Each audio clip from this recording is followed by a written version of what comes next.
শ্রীমদ অর্চয় আধিক্যমেব ব্যঞ্জিতম। গতকাল বলেছিলেন ভগবানের যেটা পূজা, সেই পূজার মহিমা অধিক। যারা দীক্ষিত ব্যক্তি, বিশেষ করে গৃহী ভক্ত যারা গারস্থাশ্রম আছেন, তাদের পূজায় হলো অর্চনা মার্গে হলো প্রধান। প্রতিমা স্বল্প বুদ্ধি নাম ইত্যাত্ত, অল্প বুদ্ধি নাম ইত্যাত্ত। অতএব প্রতিমাকে সাধারণ বুদ্ধি করা যাবে না।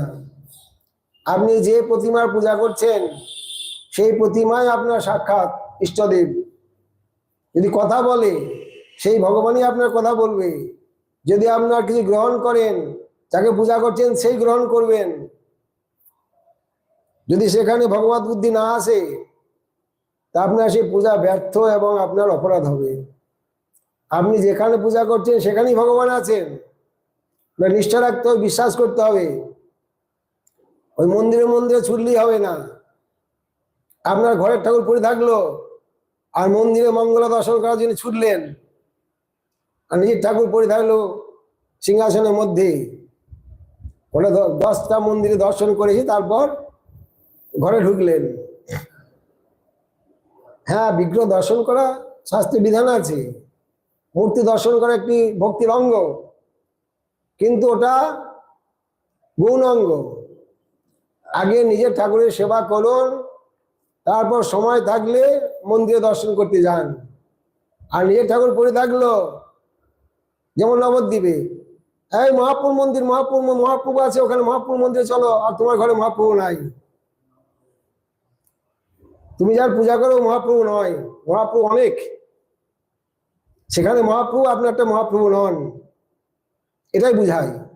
মহাপ্রভুকে দর্শন করার জন্য ছুটলেন, ওখানেই মহাপ্রভু আছে আর আপনার ঘরে মহাপ্রভু নাই, অপরাধ। আপনি যা সেবা করছেন, যে গৌরের সেবা করছেন, তিনি মহাপ্রভু। তার প্রতি নিষ্ঠা করুন, ভক্তি করুন, কথা বলে তিনিই বলবেন। ছুটাছুটি করে কোনো লাভ নাই। যেমন দাপর যুগে বহুলাস্য এবং সুতদেব দ্বারকায় কৃষ্ণ স্বয়ং প্রকট, সমস্ত মুনি ঋষিগণ ছুটছেন দ্বারকায় ভগবানকে দর্শন করার জন্য। রাজা বহুলাস্য, ব্রাহ্মণ সুতদেব দুজনে বিগ্রহের সেবা করেন, কৃষ্ণের সেবা করেন, বিগ্রহ কৃষ্ণ বিগ্রহ সেবা করেন। কিন্তু যদি দ্বারকায় চলে যান, বিগ্রহের সেবা হবে না, ওরা যেতে পারছে না। কোনটা করব? বিগ্রহের সেবা করব না সাক্ষাৎ কৃষ্ণ প্রকট হয়েছেন দ্বারকায় দর্শন করতে যাব? যদি আমি এটা ঠাকুর মনে না করি, তাহলে তাকে পূজা করছি, খাওয়াচ্ছি, শয়ন দিচ্ছি, তাহলে কেন করছি যদি তিনি ভগবান না হন? আর যদি ভগবান হন, আমি আবার কোন ভগবানকে দর্শন করতে যাব? দ্বারকায় সাক্ষাৎ কৃষ্ণ গেলেন না, নিজের নিত্য সেবা পূজায় রত থাকলেন। পূজা ছেড়ে পৃথক দর্শন করতে গেলেন না কোথাও, স্বয়ং ভগবানকে দর্শন করতে গেলেন না, সাক্ষাৎ প্রকট, কোনো মন্দির না, বিগ্রহ না। ভগবান বাধ্য হলেন তাদের ঘরে আসতে।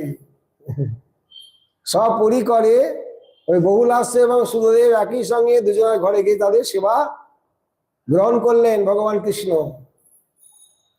এর নাম নিষ্ঠা। এরা ভগবানকে, এরা বিগ্রহকে সাক্ষাৎ ভগবান মনে করেন, আর সেখানেই ভগবানকে প্রাপ্তি হওয়া যায়। আর নিজের বিগ্রহকে সাধারণ মনে করলেন আর অন্য মন্দিরে সাক্ষাৎ মনে করলেন, এখানে আপনার চরম অপরাধ হয়ে গেল। নিজের ঠাকুরটাকে সেবা করুন। সময় বেশি থাকলে, যদি আমরা বেশি সময় থাকি যাবেন, কিন্তু নিজের সেবাটা পূর্ণ হচ্ছে কিনা এদিকে খেয়াল রাখুন। আপনার ঘরেই তিনি বসে আছেন, এটা যদি ভাবনা না হয় আপনার চরম অপরাধ। কোনোদিনই আপনি ভগবানকে দর্শন করতে পারবেন না।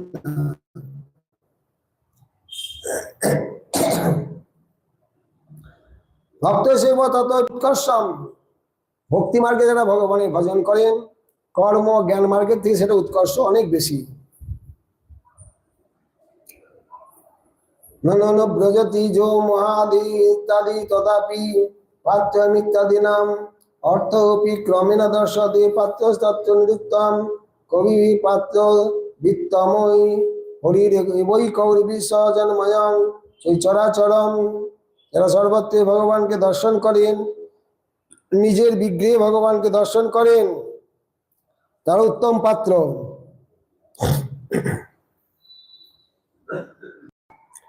এবং স্থিতেপি কালেন উপাসক দোষোৎপত্তি, যদি ভক্তি মার্গকে আশ্রয় না করেন, কেবল জ্ঞান কর্ম মার্গ উপাসনা করেন, সেই উপাসকের দোষ উৎপত্তি, সেই দোষে তিনি নিজের যে সাধ্য বস্তু সাধনা করছেন, সাধ্য বস্তু প্রাপ্তি হবেন না।